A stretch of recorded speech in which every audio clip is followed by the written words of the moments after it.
उठाती हूँ तो ये ऐसा नहीं करती कि ये मिट्टी मेरे हाथों को कभी मैला नहीं करती। मैं इसके लाज उठाती हूँ तो ये ऐसा नहीं करती, ये मिट्टी मेरे हाथों को कभी मैला नहीं करती। शहीदों, क्रांतिकारियों, फकीरों की जमीन है जिसे हिंदुस्तान कहते हैं।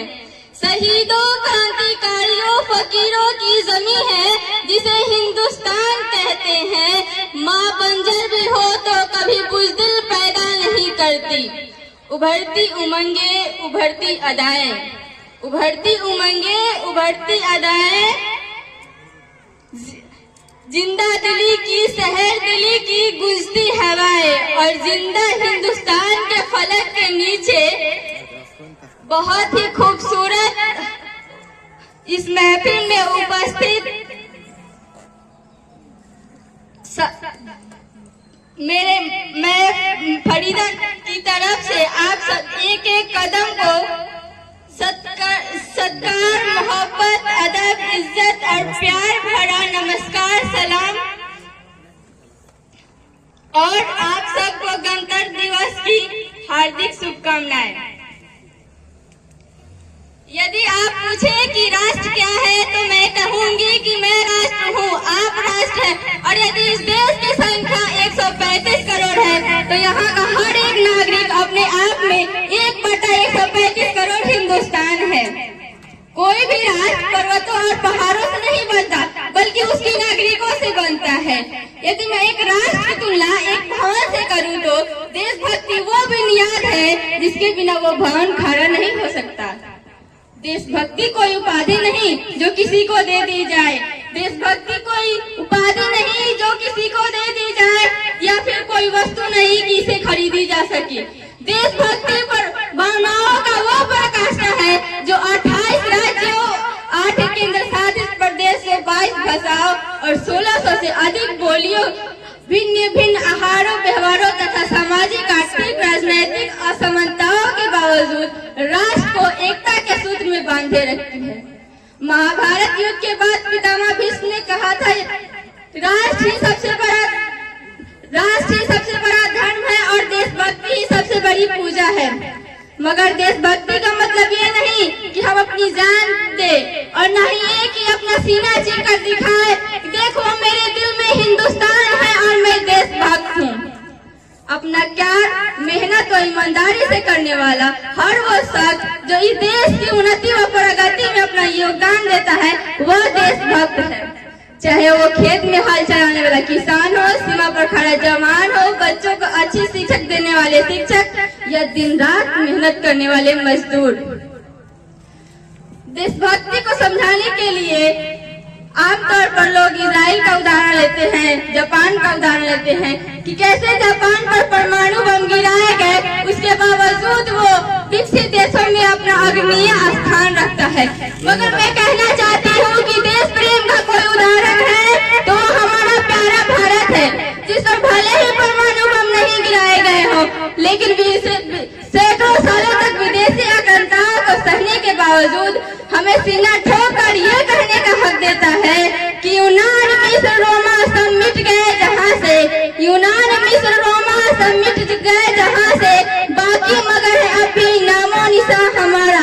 कुछ बात है कि हस्ती मिटती नहीं हमारी, दुश्मन रहा है सदियों दौड़े जहाँ हमारा। जब बात राष्ट्रमान की आती है तो इसके लिए सबसे जरूरी है बुनियादी शिक्षा, और यदि हम विकसित देशों के साथ कदम से कदम मिलाकर चलना चाहते हैं तो उसके लिए किताबी ज्ञान को छोड़कर भौतिक शिक्षा पर जोर देना होगा। रटाने के बजाय सिखाने पर जोर देना होगा और याद करने के बजाय हमें समझने पर जोर देना होगा। हमारे देश के भूतपूर्व राष्ट्रपति जनाब APJ अब्दुल साहब ने कहा था, imagination leads to creativity, creativity blooms thinking, thinking provides knowledge, knowledge results innovation, innovation makes the nation great. Unless India stand up to the world, no one will respect us in this world. Here has no place, only strength respect strength.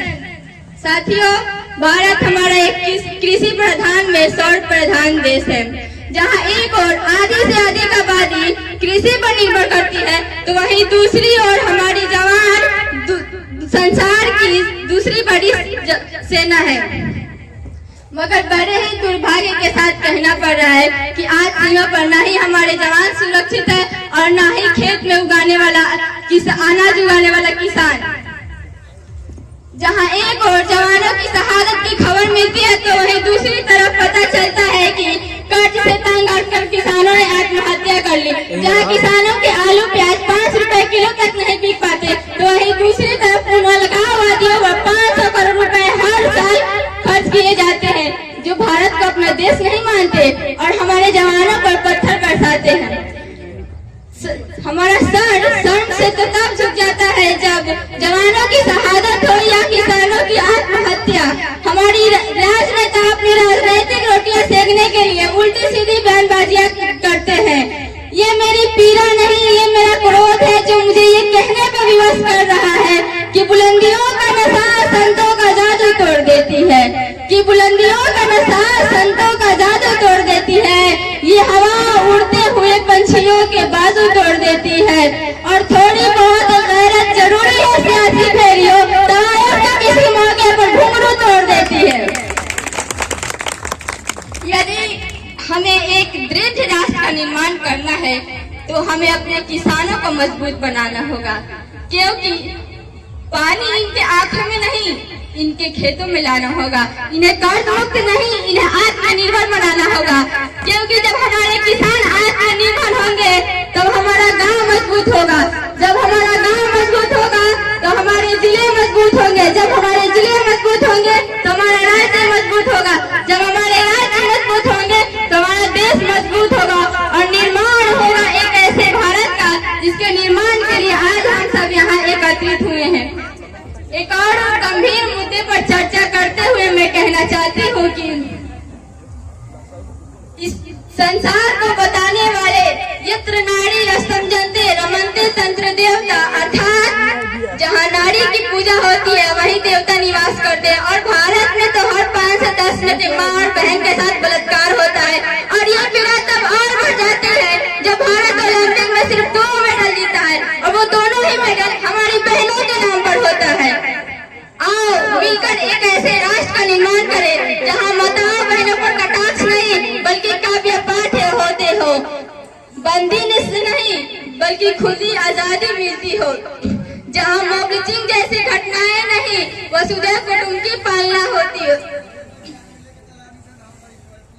आज समय मस्जिदों मंदिरों के नाम पर लड़ने का नहीं बल्कि विकास के नाम पर आगे बढ़ने का है।